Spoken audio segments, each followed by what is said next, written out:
Amén, hermanos. Los invito a que podamos abrir las Escrituras en el libro de Colosenses, en el capítulo 1,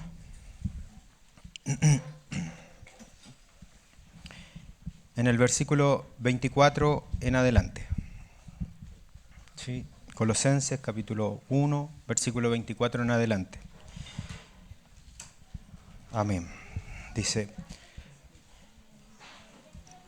Ahora me gozo en lo que padezco por vosotros, y cumplo en mi carne lo que falta de las aflicciones de Cristo por su cuerpo, que es la Iglesia, de la cual fui hecho ministro, según la administración de Dios que me fue dada para con vosotros, para que anuncie cumplidamente la palabra de Dios, el misterio que había estado oculto desde los siglos y edades, pero que ahora ha sido manifestado a sus santos, a quienes Dios quiso dar a conocer las riquezas de la gloria de este misterio entre los gentiles, que es Cristo en nosotros, la esperanza de gloria, a quien anunciamos amonestando a todo hombre y enseñando a todo hombre en toda sabiduría, a fin de presentar perfecto en Cristo Jesús a todo hombre, para lo cual también trabajo, luchando según la potencia de Él, la cual actúa poderosamente en mí. Hasta ahí, hermanos. Amén, hermanos. Hemos tenido el encargo de parte del Señor de compartir acerca de este versículo que se transmitió por parte del Señor en el verano, en el retiro de Rucacura, y esa ha sido nuestra disposición con los hermanos, cual más, cual menos, al menos ha sido la disposición de parte del Señor de mantener a la vista este mensaje que se nos transmitió y que está en el emblema en el versículo 27, que como nosotros muchas veces hemos dicho en este último tiempo, que dice: Cristo en nosotros, la esperanza de gloria. Amén. Aleluya. Entonces, mirando este versículo 1, este versículo 27, tenemos, hermanos, que entender que aquí está inmerso en un contexto, no es una palabra que está aislada, y que hay que entender cuál era el contexto en el que el apóstol lo estaba transmitiendo. Como lo han transmitido los hermanos que han compartido este mensaje se trata de la esperanza que reviste la Iglesia, de la esperanza que aguarda la Iglesia, de la esperanza que hoy día tiene la Iglesia. Este mensaje también habla de la suficiencia de Cristo, de las glorias de Cristo, pero mirando el contexto, analizando el contexto, el apóstol Pablo está hablando de algo que es muy trascendental en la vida cristiana, y hablando de esto es que introduce esta esperanza que tiene la Iglesia. Y nosotros anteriormente, cuando compartimos de este mensaje, dijimos que el contexto es que esta iglesia, la iglesia en Colosenses, estaba siendo atacada por un montón de ideologías o filosofías o conductas. Por lo tanto, el apóstol Pablo viene y nos presenta a Cristo como Él lo ve. No podríamos decir tal cual es, porque la inmensidad de Cristo no puede estar contenida en un solo hombre. Pero sí nos lo expresa tal cual es, y nosotros lo podemos ver las grandezas de Cristo y las glorias de Cristo y los atributos de Cristo en el capítulo número 1, ¿cierto? Y ahí entendimos que esta vida cristiana no se trata de conductas ascéticas, no se trata de filosofías de conocimiento, no se trata de conductas religiosas como el judaísmo, no se trata del gnosticismo, sino que se trataba de vivir con Cristo, de andar con Cristo. Como dice el versículo: así como recibisteis a Cristo, así también ahora andad en Él, ¿cierto? Esa era un poco una conclusión que viene haciendo el apóstol Pablo al finalizar todo esto. Pero en el versículo 24, al parecer el apóstol Pablo empieza a introducir un nuevo tema. Pero en realidad no es un nuevo tema, sino que es la otra cara de este tema de andar en la vida del reposo de Dios. ¿Por qué lo digo? Porque siempre me acuerdo que uno de los primeros libros que leí del hermano Ni era Sentaos, andad y estad firmes, ¿cierto? Entonces el hermano hace un estudio del libro de Efesios diciendo que para recibir todo lo que teníamos que recibir de Cristo, nosotros teníamos que estar sentados. Y teníamos que estar sentados en el lugar que Dios nos invitó a estar sentados, juntamente con Él en lugares celestiales.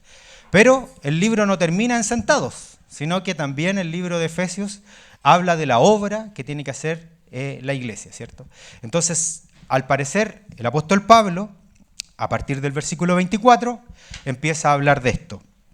¿Por qué? Porque dice, ahora me gozo en lo que padezco por vosotros y cumplo en mi carne lo que falta de las aflicciones de Cristo por su cuerpo, que es la iglesia.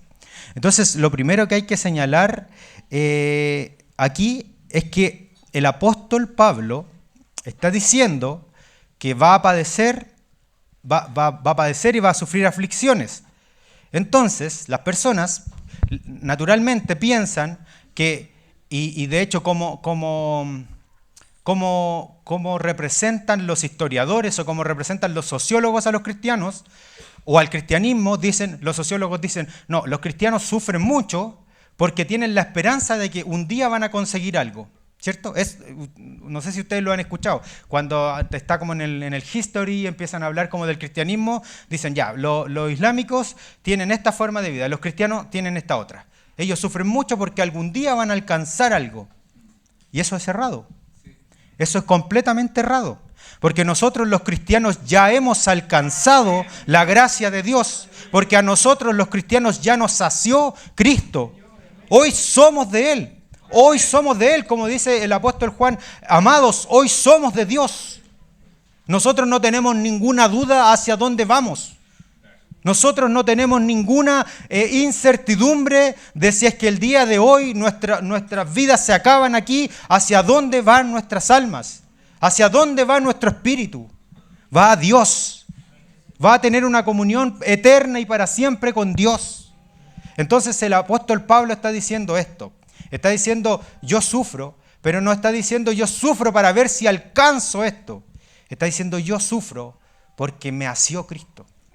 Porque Cristo me tomó. Porque cuando estaba ahí en el capítulo 9 de Hechos, ¿qué dice? El Señor le dice a Ananías, anda y busca a Saulo, porque instrumento escogido me es, ¿cierto? Y es necesario que padezca mucho por causa de mi nombre, pero es porque ya había sido alcanzado por el Señor.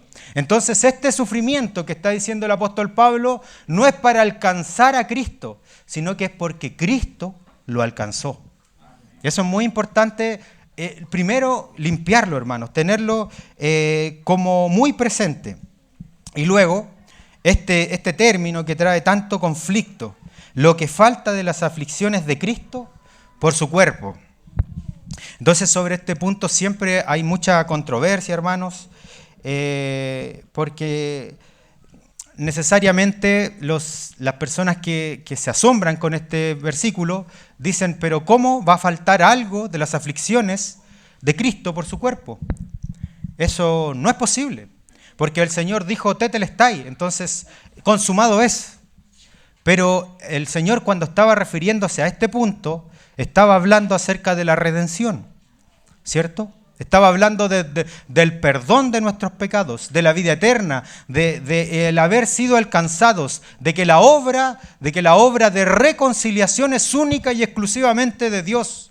Me acuerdo que hace muchos años el hermano Héctor compartió una palabra que me dejó muy marcado, que el hermano contaba que ¿por qué los discípulos se durmieron? ¿Por qué los discípulos no podían quedarse dormidos? Desde la psicología hay una explicación, pero también desde lo espiritual había una explicación gloriosa. Y es que nadie puede compartir la obra que solo Cristo hizo por nosotros. Solo Cristo pudo haber hecho esta obra de redención. Pero Pablo está hablando de otro contexto. Pablo está hablando de lo que falta para la edificación, para que el cuerpo de Cristo sea perfeccionado. Entonces este es el contexto en el que el apóstol Pablo está diciendo que sufre estas aflicciones, ¿cierto? No está diciendo que él va a tener una participación en la redención de usted o mía, porque eso es solo de Dios. Pero Pablo está diciendo que él sufre aflicciones por lo que falta, ¿cierto? Entonces, alguno podría decir que esto es imposible, pero la palabra dice claramente que el Señor se buscó siervos, el Señor se buscó colaboradores, el Señor se buscó servidores. Por eso es que Pablo dice, porque nosotros somos colaboradores de Dios y vosotros sois labranza de Dios. Pablo está diciendo que a pesar de que él tiene que trabajar y sufrir mucho, esta obra es de Dios. La iglesia siempre es de Dios. La iglesia no es de hombre alguno. Y vosotros sois labranza de Dios, edificio de Dios. Y Pablo se está comparando Pablo está respondiendo a la comparación que hacen los corintios entre él y Apolo, y Pablo dice, uno regó, el otro sembró, pero el crecimiento lo da Dios. Entonces Pablo dice, yo me esfuerzo en esto, pero esto es de Dios. Toda la gloria es de Dios.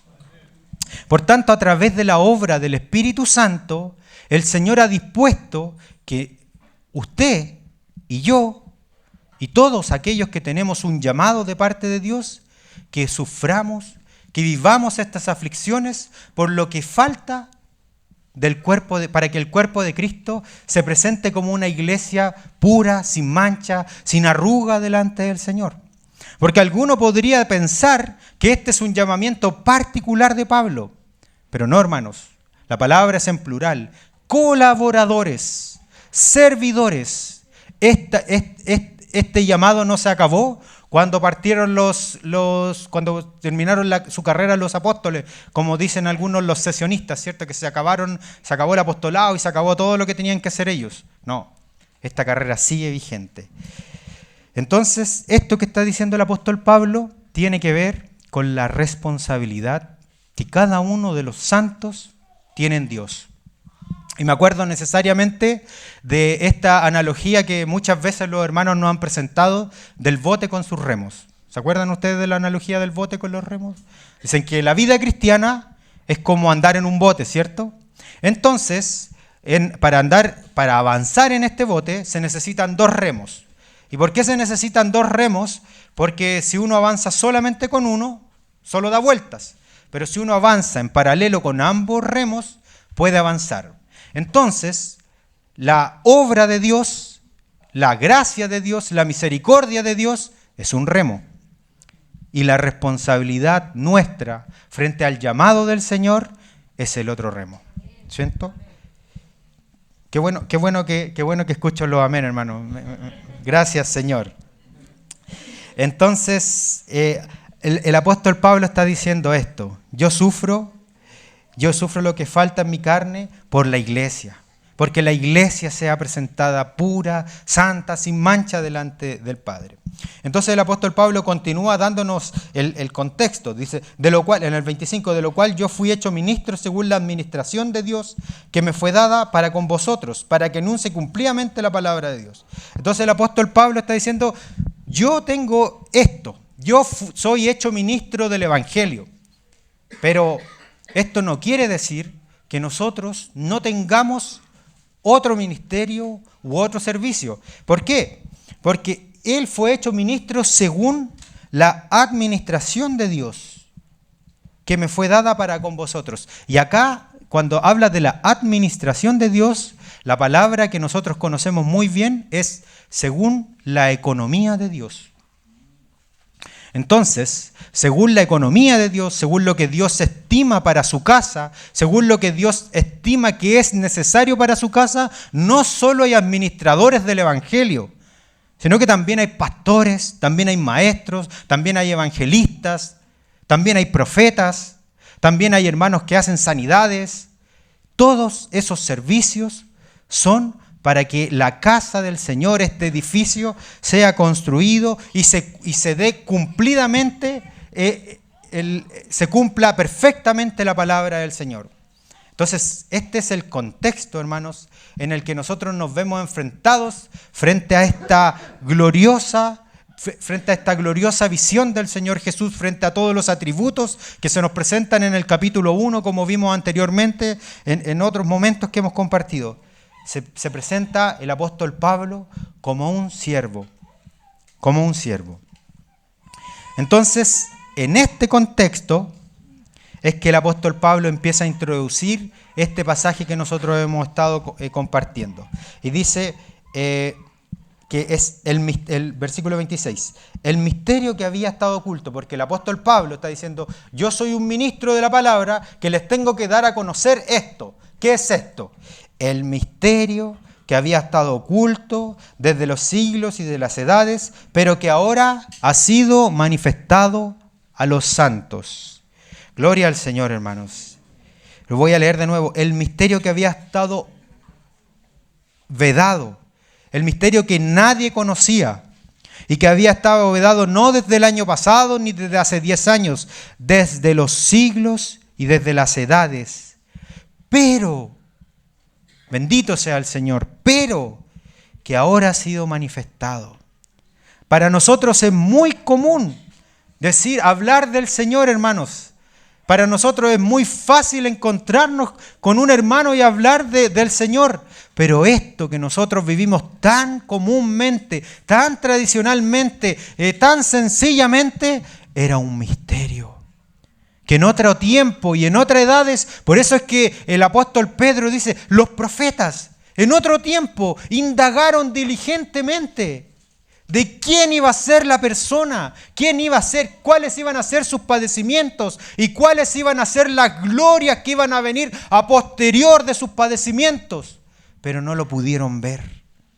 Profetas, hombres santos, y más encima, después termina el apóstol Pedro y dice, además de los profetas, esta gloria de Cristo son cosas que aún los ángeles anhelan, y esa palabra anhelan es que tienen un interés extenuante. Aún los ángeles anhelan ver esto que se vive en la iglesia. Qué precioso, este misterio maravilloso.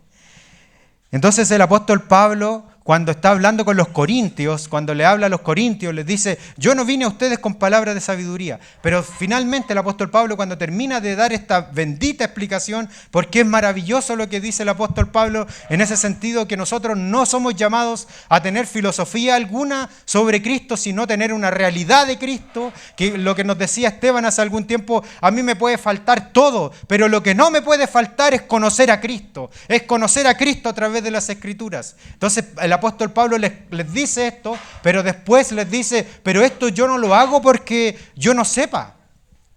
Esto yo lo estoy haciendo porque este es el ABC del cristianismo. Y después el apóstol Pablo dice, sin embargo, nosotros hablamos sabiduría entre los que han alcanzado madurez. Y sabiduría no de este siglo, ni de los príncipes de este siglo que perecen, mas hablamos sabiduría de Dios en misterio. Entonces, hermanos, la iglesia realmente es como las ventanas del templo. ¿Cómo eran las ventanas del templo? Las ventanas del templo eran un cono donde lo más angosto de la ventana, lo más ancho de la ventana del templo estaba hacia adentro y lo más angosto estaba hacia afuera. Perdón, al revés. Lo más angosto estaba hacia adentro y lo más ancho estaba hacia afuera. Por lo tanto, las personas que estaban desde dentro del templo podían ver toda la realidad con una amplia visión, pero las personas que estaban desde afuera no podían ver nada, no podían entender nada. Y esto es la iglesia, hermanos, porque los que están afuera no entienden nada de lo que nosotros estamos hablando. Para ellos es locura, para ellos es necedad, pero para nosotros es una bendita realidad. Bendito sea el Señor. Para los judíos es una locura que de repente haya venido un hombre y haya dicho, yo estaba con el Padre en la gloria. Mi Padre me ama y yo le amo. Para los judíos es una locura que hasta el día de hoy no pueden o no quieren entender. Pero para la iglesia es un misterio de Dios y lo hablamos en sabiduría de Dios. Bendito sea el Señor. Bendito sea el Señor. Entonces, este misterio, porque el apóstol Pablo nos dice que había un misterio, que se nos manifestó a nosotros. Y va a terminar de darle continuidad a este misterio en el 27. Y este es nuestro contexto del versículo 27. A quienes Dios quiso dar a conocer las riquezas de la gloria de este misterio. Nosotros hasta el momento, si estamos leyendo paso a paso, no sabemos quién es este misterio, ¿cierto? El apóstol Pablo está diciendo a quienes les quiso dar a conocer las riquezas. O sea, este misterio tiene riquezas. Y aquí el apóstol Pablo concluye diciendo que es Cristo en vosotros, la esperanza de gloria. Entonces, este pasaje resuelve dos misterios, ¿cierto? O dos preguntas. ¿Cuál es el misterio de Dios? Hermanos, ¿cuál es el misterio de Dios? ¿Cuál fue el misterio que Dios tuvo oculto por los siglos y las edades? Es Cristo. Ese es el misterio de Dios.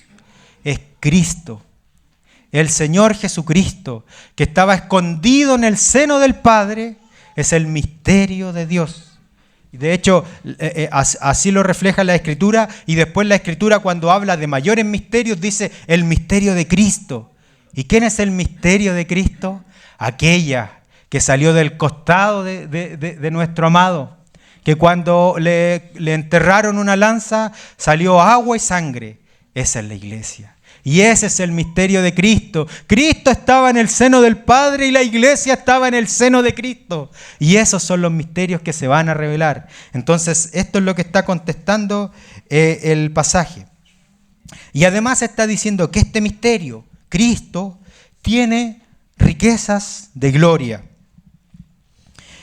Entonces, y concluye entonces, y por eso es que ahora lo podemos aplicar y entender correctamente. Cristo, el misterio de Dios, está en nosotros y es nuestra esperanza de gloria. Hermanos, me gustaría, si lo pudieran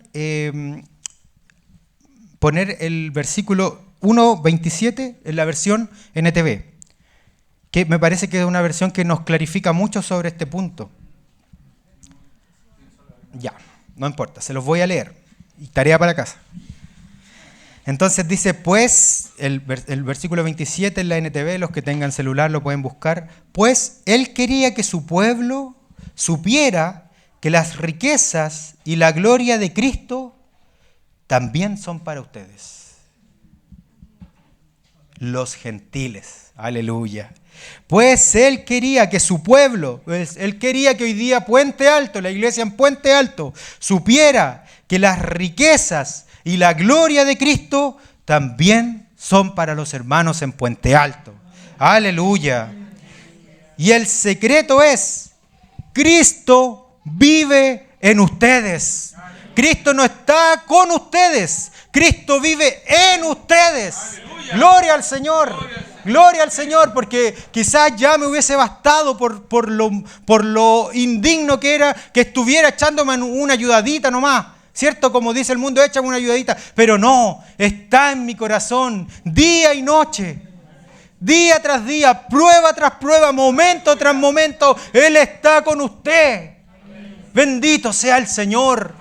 Bendito sea el Señor, hermanos. ¡Qué gloria tenemos! Cristo vive en ustedes. Y eso, voy a continuar leyendo el pasaje, eso les da seguridad de que participarán de su gloria. Cristo está en nosotros. Y esto, como decía el hermano Sergio la semana pasada, son las arras del Espíritu, que nos asegura la herencia que se nos ha sido prometido, se nos va a entregar. Entonces, hagamos un paralelo. Nuestra versión dice Cristo en nosotros y la versión NTV dice Cristo vive en nosotros. Entonces, la versión Reina Valera dice la esperanza de gloria y la versión NTV dice les da seguridad de que participarán en su gloria. Bendito sea el Señor. Entonces, hermanos, en virtud de que vamos avanzando en el tiempo, me gustaría que pudiéramos hablar un poco de qué es la gloria de Dios. Porque hemos dicho Cristo en nosotros, la esperanza de gloria. Sí, gloria al Señor. Pero ¿qué es la gloria de Dios? Entonces, si nosotros nos preguntamos qué es la gloria de Dios, necesariamente los reformados nos van a contestar un atributo. Y hay que leer el libro de A.B.C. Tozer. Ahí está todo súper bien explicado. Y después uno lee esos libros y más lo que cuesta entender porque son tan complicados. No sé si son muy profundos para mí, pero yo entiendo la tapa. Entonces sí, realmente la gloria de Dios es un atributo del Señor, ¿cierto?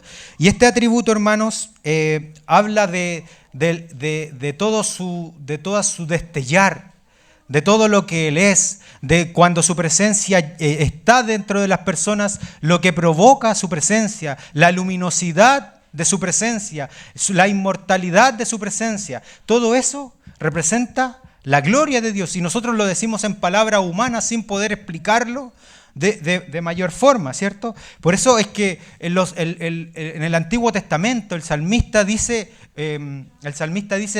los cielos cuentan la gloria de Dios.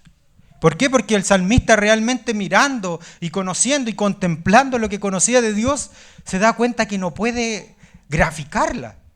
Entonces, como no puede graficarla, él encuentra lo más glorioso que estaba viendo en esa época y que son las constelaciones quizás, y dice, estas constelaciones hablan de la gloria de Dios.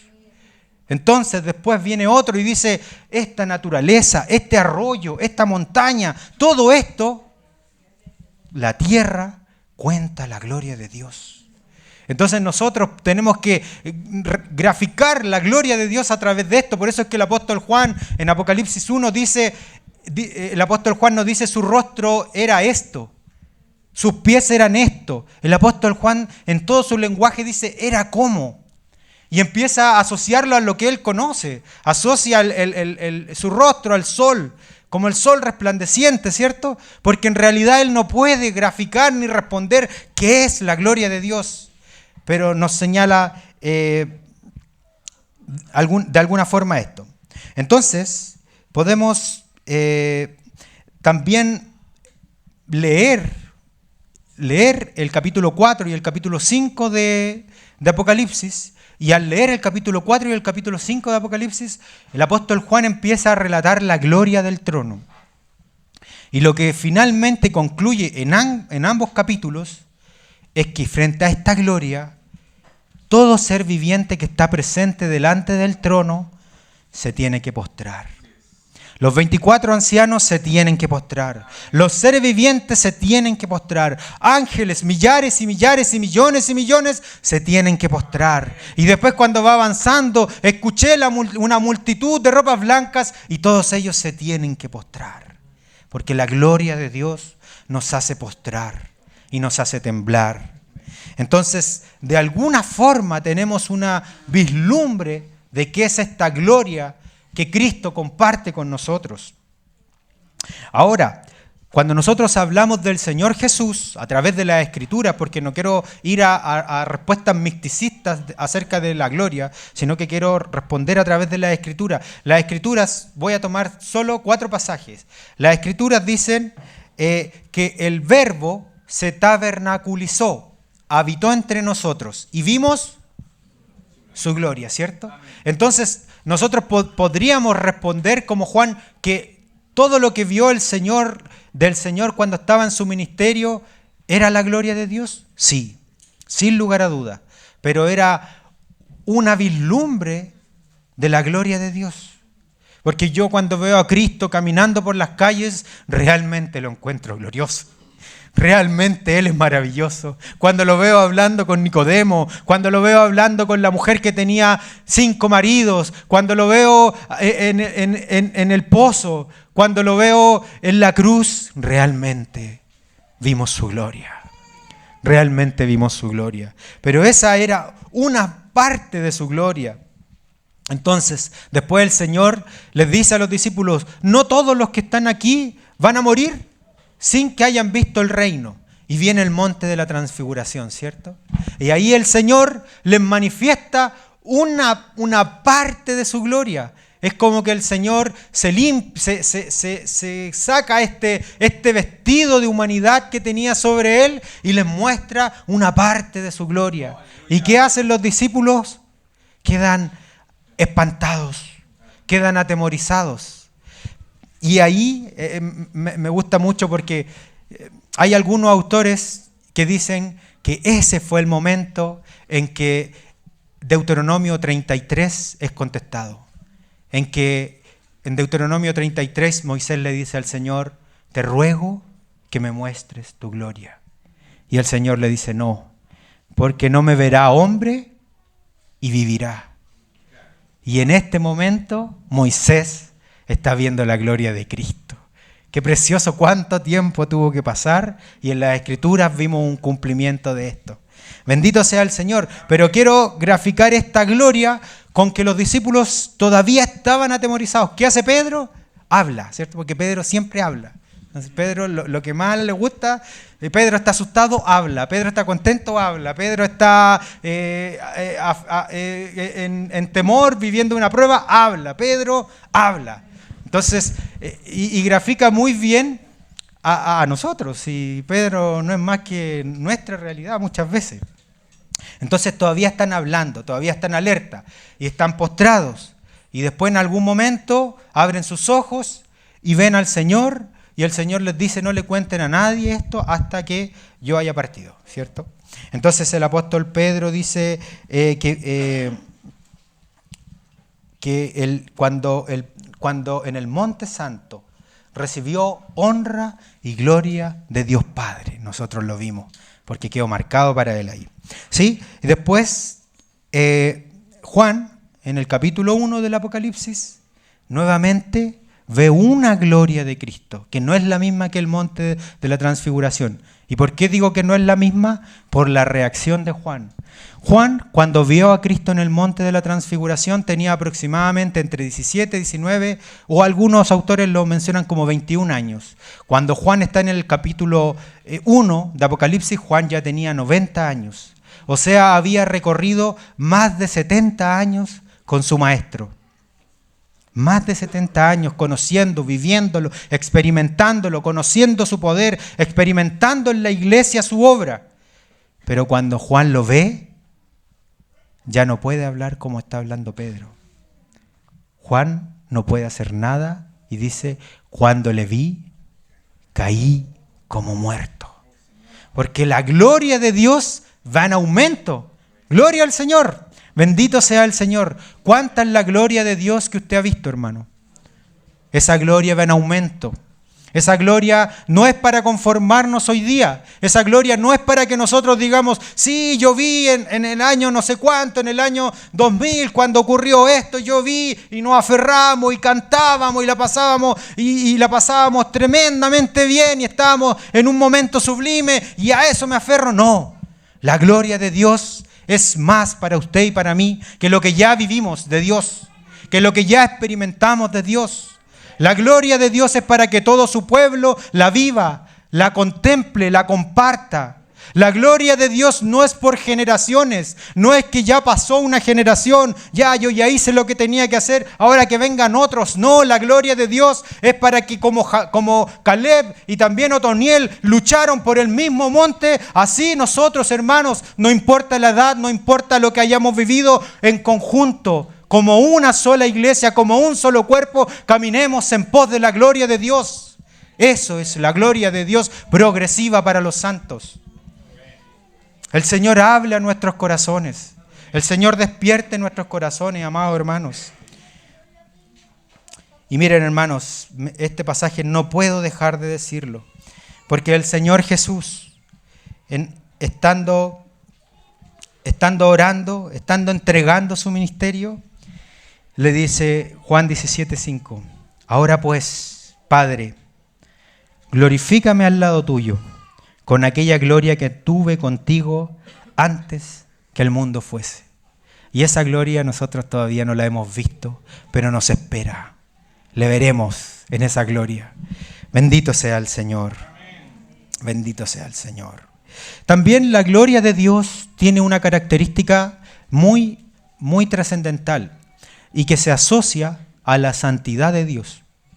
En las Escrituras, a través de las Escrituras, cuando se habla de la gloria de Dios, eso se asocia a la santidad. Y como habíamos dicho recién, en Isaías, ¿qué? Isaías dice, santo, santo, santo es el Señor, Dios Todopoderoso.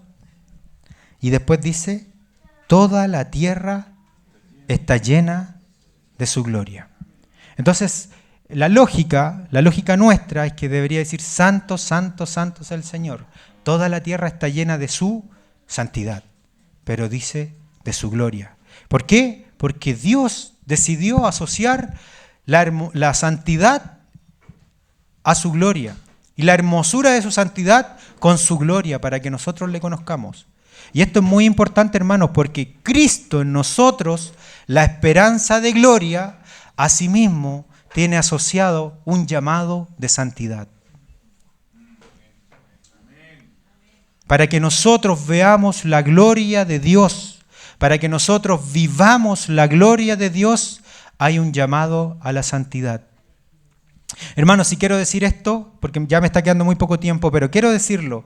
Antes cuando los grandes predicadores hablaban acerca de la santidad, de la consagración, del nazareato, las personas temblaban y decían, oh Dios, no puedo, oh Dios, cuánto quiero, o se arrepentían.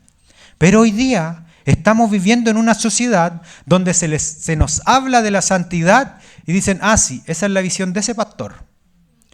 Sí, esa es la ideología de esa iglesia. Sí, eso corresponde a una verdad, pero no es toda la verdad. No hay que ser tan absolutista, porque el absolutismo mata, ¿cierto? Nosotros tenemos que ser una iglesia abierta, que no podemos encerrarnos en una sola parte. Y eso es un gran peligro, hermanos.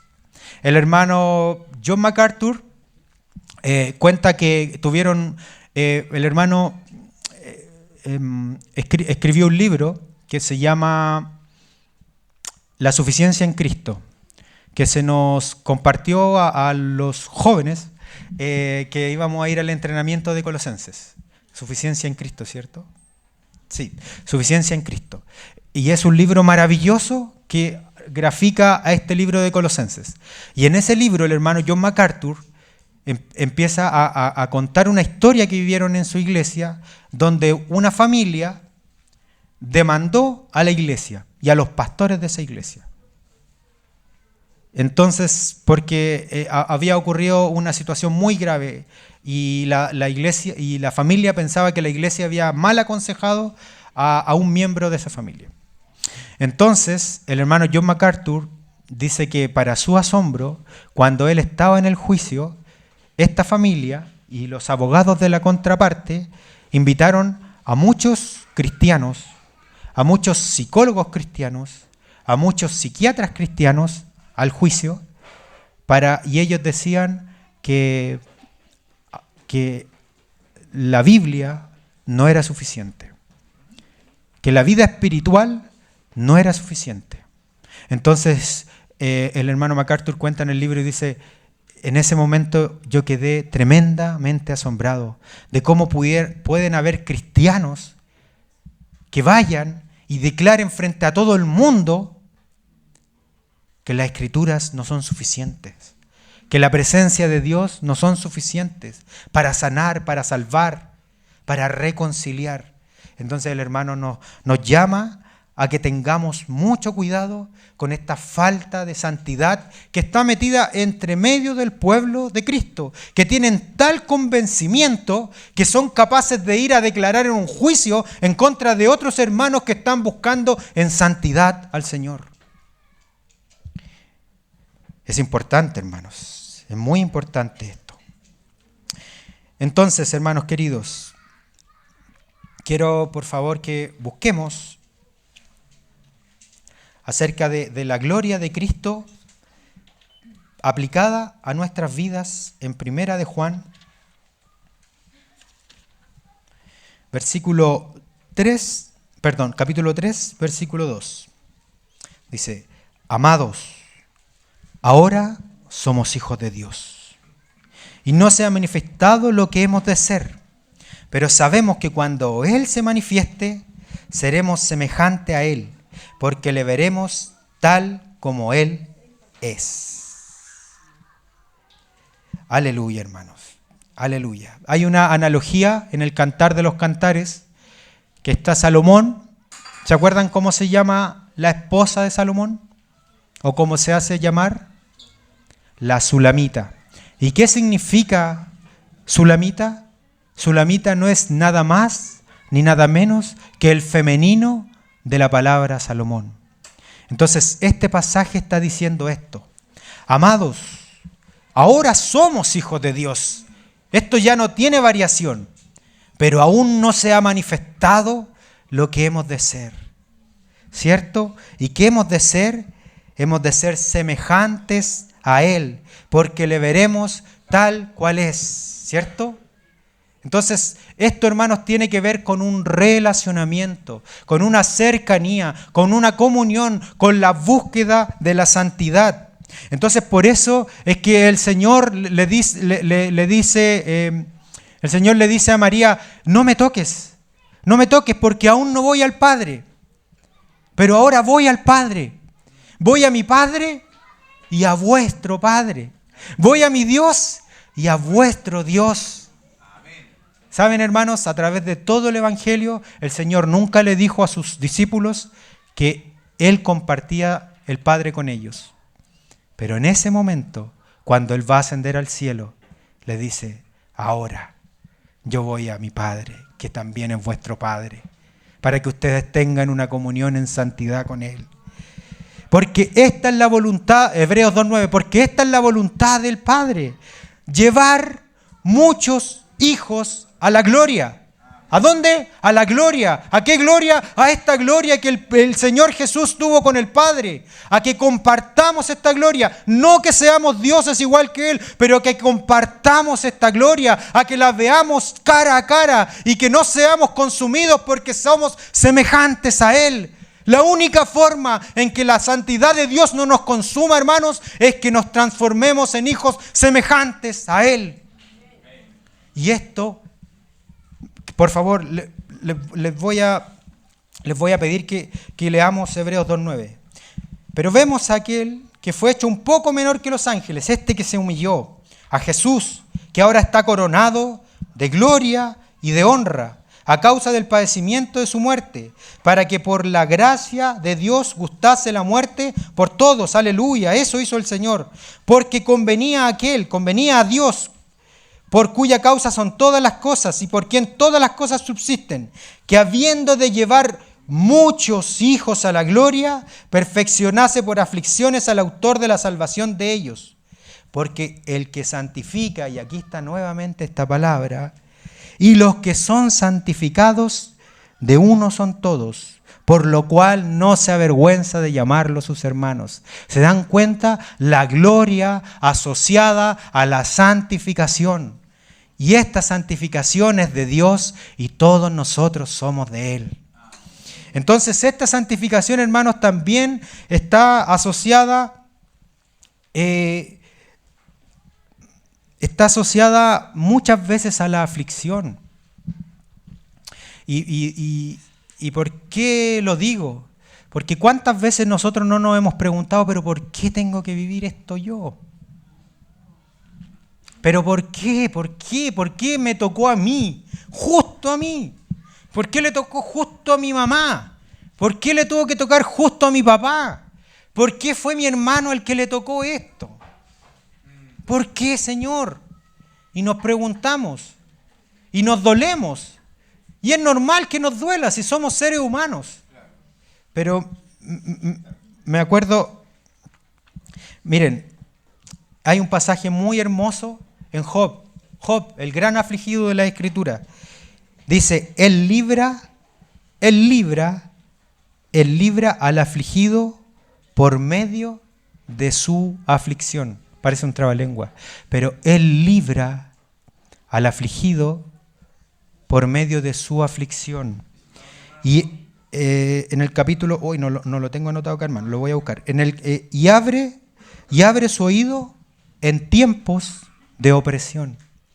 Hermanos, en tiempos de opresión es cuando nuestro oído es tocado, es abierto. En tiempos de enfermedad, en tiempos de dolor, es cuando nuestro oído es abierto, cuando nuestro oído se abre para escuchar al Señor. Yo sé que hoy día, como dice la palabra en Filipenses, tenemos un cuerpo de deshonra, tenemos un cuerpo de humillación, pero hermanos, tenemos esta esperanza que estaremos en cuerpos transformados, viendo al Señor cara a cara, viendo al Señor a rostro descubierto. Hoy día en parte conocemos y en parte profetizamos, pero va a llegar el día en que lo veremos tal cual es, en que lo abrazaremos y Él nos abrazará y le diremos: yo soy de mi amado y mi amado es mío. Diremos: yo soy de mi amado y mi amado es mío. Tenemos esta bendita esperanza. Estamos pasando por este momento de aflicción, estamos pasando por un valle, estamos pasando por angustias, vamos a vivir persecuciones. No sabemos si la iglesia va a estar aquí a mediados de la tribulación o no, no lo sabemos. Lo que sabemos es que Dios nos ha guardado con su mano y lo seguirá haciendo hasta el día en que estemos delante de su presencia, mirando su gloria a rostro descubierto. Bendito sea el Señor. Cristo en nosotros es la esperanza de gloria. Bendito sea el Señor, bendito sea nuestro Señor, que se propuso llevar muchos hijos a la gloria. Y esos son usted y yo. Gloria al Señor. Tenemos razones para amarlo. Quiero leer el último pasaje antes de terminar, hermanos. Les pido perdón por citar tantos pasajes, pero son tan necesarios cuando hablamos de este tema. Filipenses 3:20.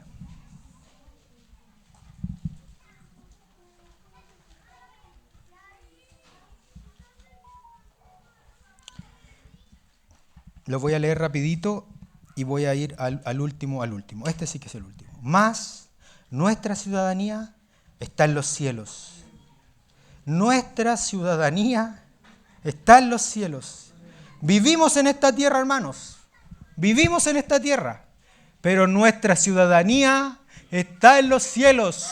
Nuestra ancla perfecta, la cual está tirándonos permanentemente hasta que nos encontremos y embarquemos a esta eternidad, está en los cielos. Nosotros no somos chilenos. Nosotros no somos cuequeros, nosotros no somos mapuches, nosotros no somos diaguitas, nosotros somos hijos de Dios. ¡Aleluya! ¡Gloria al Señor! Esa es nuestra ciudadanía. Nuestra ciudadanía está en los cielos, de donde también esperamos al Salvador, al Señor Jesucristo, que abrirá esta nube de gloria y nos dirá: vengan a mí, amados míos. El cual transformará el cuerpo de humillación nuestra para que sea semejante al cuerpo de la gloria suya, por el poder con el cual también, cual puede también sujetar a sí mismo todas las cosas. Y el último pasaje, Romanos 8:28. Y sabemos, pasaje muy famoso, muy conocido.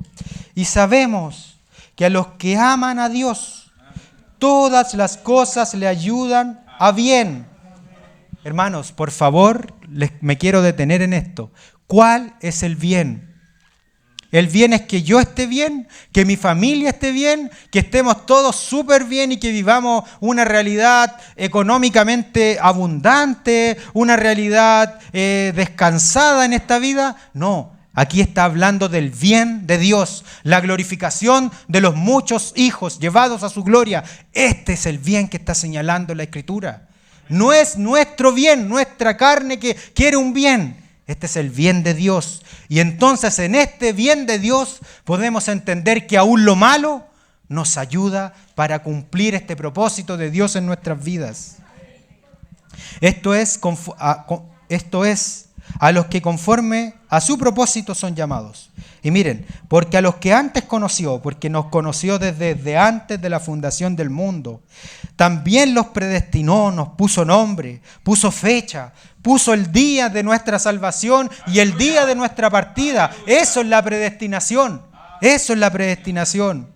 Para que fuesen hechos conforme a la imagen de su Hijo. Este es el bien de Dios, que seamos conformados a la imagen de su Hijo, para que Él sea el primogénito entre muchos hermanos. Y miren, y a los que predestinó, a estos también llamó, porque en algún momento Él nos llamó. Y a los que llamó, a estos también justificó. Y ese es el poder de su sangre.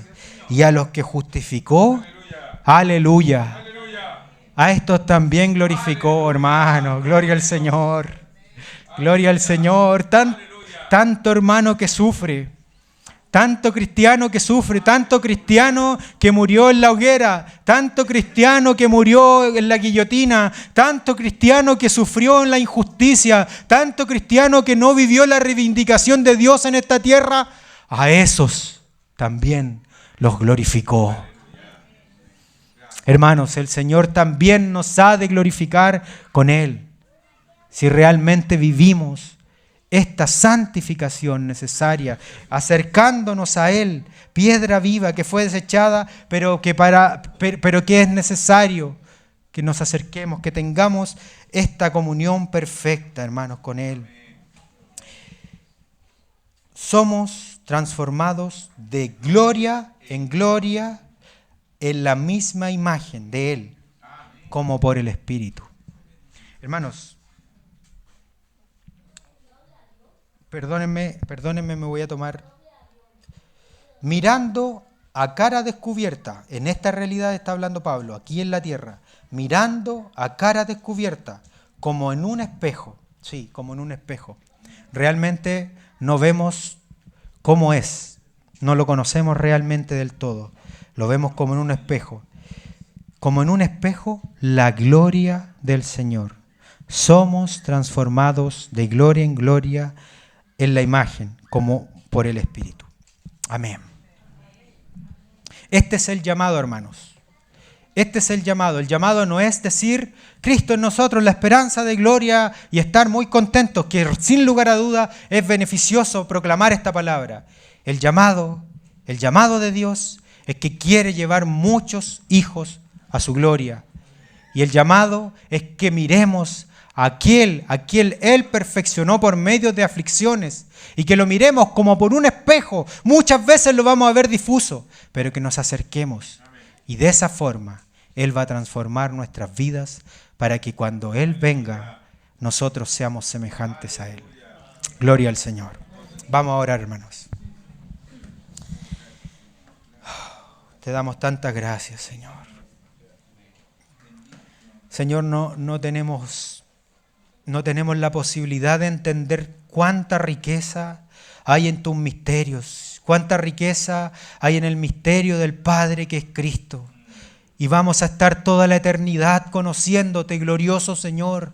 Amado Señor, vamos a estar toda la eternidad mirándote y contemplándote, y siempre te vamos a encontrar aún más glorioso, aún más maravilloso, aún más perfecto. Realmente te damos gracias, Señor, por este llamado. Realmente te damos gracias por compartir tu gloria con estos hombres imperfectos como nosotros, Señor. Nosotros tomamos este llamado, nosotros proclamamos que tú en nosotros eres esta bendita esperanza de que participaremos también de tu gloria, Señor. Y queremos santificar para ti, queremos guardarnos para ti, queremos tener tiempo contigo, no queremos ser negligentes, Señor, no queremos ser como estas personas que están apostatando de la fe, diciendo que a Cristo le falta algo, que a la palabra le falta algo. Nosotros queremos queremos ser completamente confortados en ti, sustentados por ti, Señor. Nos encomendamos a ti, Señor. Sabemos que tú vienes pronto, Señor, y nos encomendamos para que el día en que tu gloria se manifieste, nosotros nos manifestemos juntamente contigo y te abracemos, Señor, y te tomemos, Señor. Bendito seas, Señor. Amén.